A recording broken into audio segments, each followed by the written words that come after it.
औपचारिकता में नहीं जाऊंगा। बाकी मैं तहे दिल से भादुड़ी टीम के साथ पिछले 20 साल से जुड़ा हुआ हूँ। एक बार इस टीम के लिए जोरदार तालियां जरूर बजा दीजिए। सभी मंच पर उपस्थित साथी, मेहमान, सामने बैठे सभी प्रबुद्धजन, मैं आपको ये विषय जो है बड़ी ही संक्षिप्त में बड़ी ही तरीके से समझाना चाहता हूँ।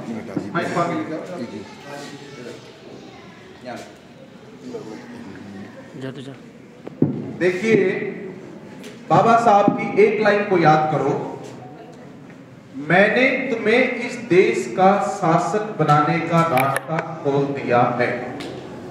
जाओ अपनी दीवारों पे लिख दो, तुम इस देश के शासक थे और मैंने तुम्हारे को इस देश का शासक बनाने का रास्ता खोल दिया।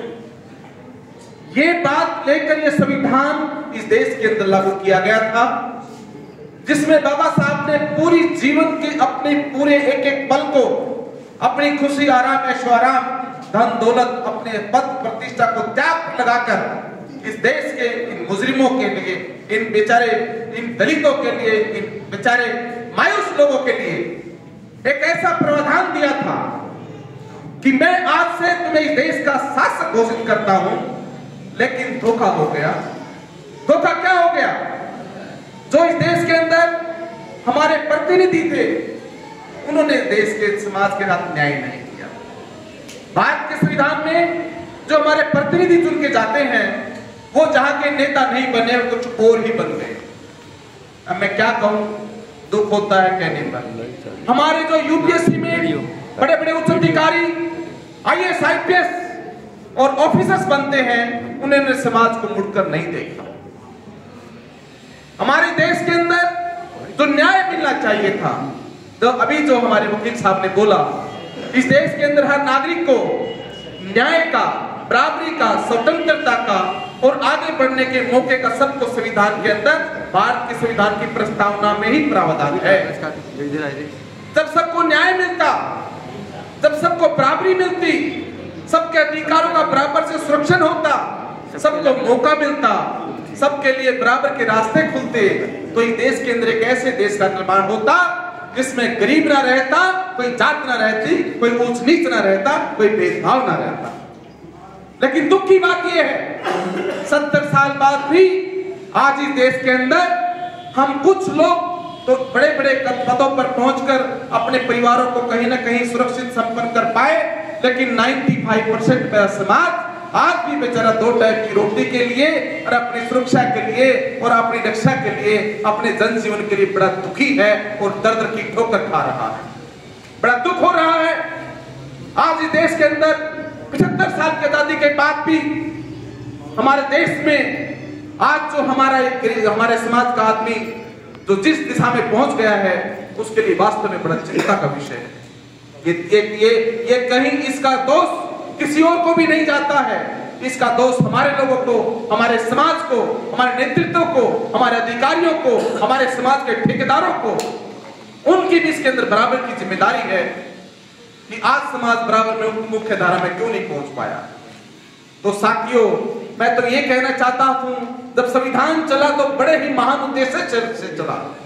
इस देश के अंदर कोऑपरेटिव फेडरलिज्म, जो भी टॉम साहब ने बताया कि इसकी बेसिक मूल्य से शुरू करो, तो कोऑपरेटिव फेडरलिज्म से देश बनाना था।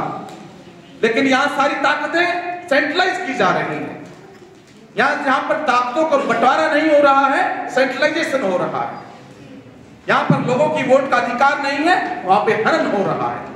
कोई आम आदमी इस देश के अंदर जो रिप्रेजेंटेशन की जो प्रावधान है, उसमें आम आदमी, गरीब आदमी जिसका रिप्रेजेंटेशन होना चाहिए, वो अपने हक हकूक पे देश के अंदर सत्ता में नहीं आ सकता।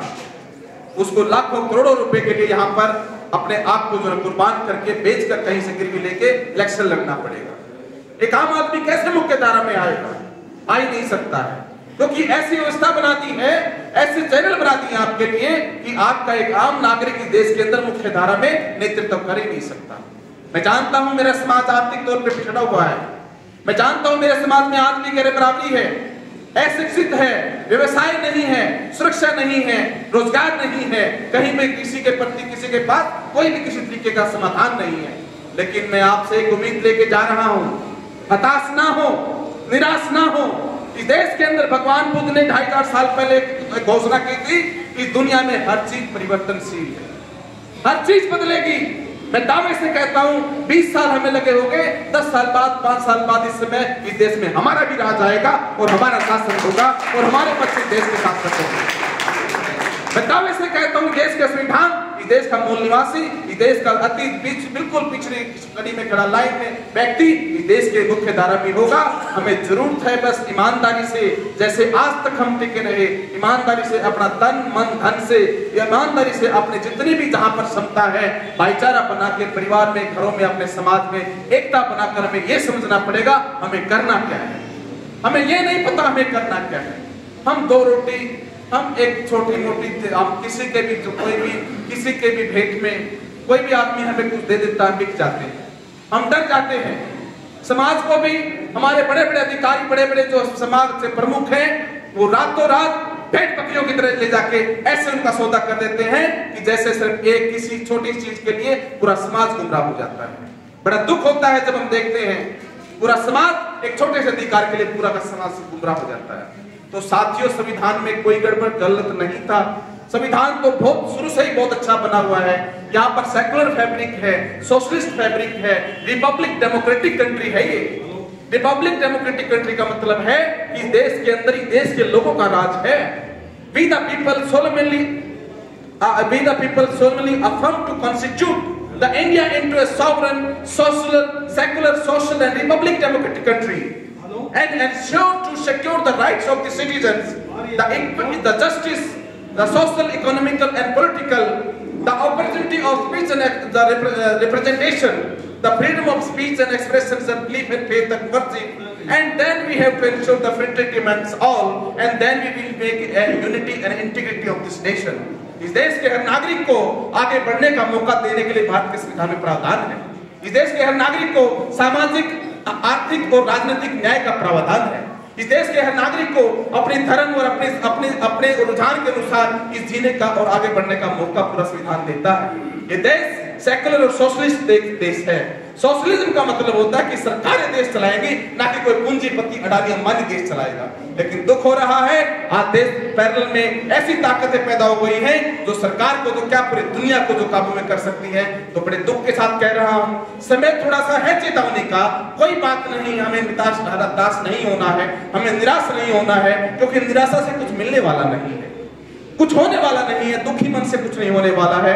चीजों को समझना है, समझ के अपने अधिकारों को जानना है, समाज को जगाना है, जहां तक संभव हो एक से एक अपनी लो जगाओ, क्रांति के आगाज को लेकर आगे जाओ और जहां भी संभव हो तन मन धन से समाज के लिए अपना समर्पण करो।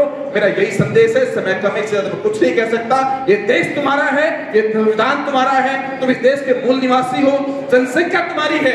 SC, ST, OBC, माइनॉरिटी सब लोग इस देश के संविधान में बाबा साहब ने एक सूत्र में बांधे हैं, सभी को बराबर का अधिकार दिया है। डिवीजन करने वाला जो ना दुश्मन कोई और है, हमें बांट देता है और हम लोग बढ़ जाते हैं और दोबारा गुलाम होकर विभाजित हो कमजोर हो जाते हैं। हमें समझना पड़ेगा हम सब एक हैं और एक ही धारा पर के देश के बहुजन का निर्माण करेंगे और देश के शासन लेंगे, सत्ता लेंगे। ये मेरा संदेश है। और एक चीज मैं बता देता हूं, जब तक जीवन रहेगा, जब तक सांस रहेगी, जब तक जीवन में रहेंगे, ये प्रण लिया है, जब तक सांस है इस देश के अंदर, इस देश के बेचारे गरीबों को इस देश का शासक बना के जाएंगे, इस देश के संविधान को सर्वोपरि बना कर जाएंगे, इस देश के अंदर भारत के संविधान को मूल निवासियों को अधिकार दिला के जाएंगे और इस देश के बराबरी के अंदर आने वाले समाज का नेतृत्व करेंगे। इसी कामनाओं के साथ आप सबका बहुत बहुत धन्यवाद, बहुत बहुत साधुवाद, सबका मंगल, सबका मंगल। जय भीम, नमो बुद्धाय। एक बार जोर से आवाज लगाओ। मुझे कॉन्स्टिट्यूशन क्लब में जाना है, फेडरलिज्म पे मेरा स्पीकर में मेरा भी टॉपिक है, इसलिए मैं भागूंगा यहाँ से, मैंने अनुमति ले ली है। एक बार जोर से नारा लगाओ, बाबा साहब अमर रहे, बाबा साहब अमर रहे। जय भीम, जय भीम, जय भीम, जय भीम, जय भीम, जय भीम, जय भीम। नमो बुद्धाय। सबका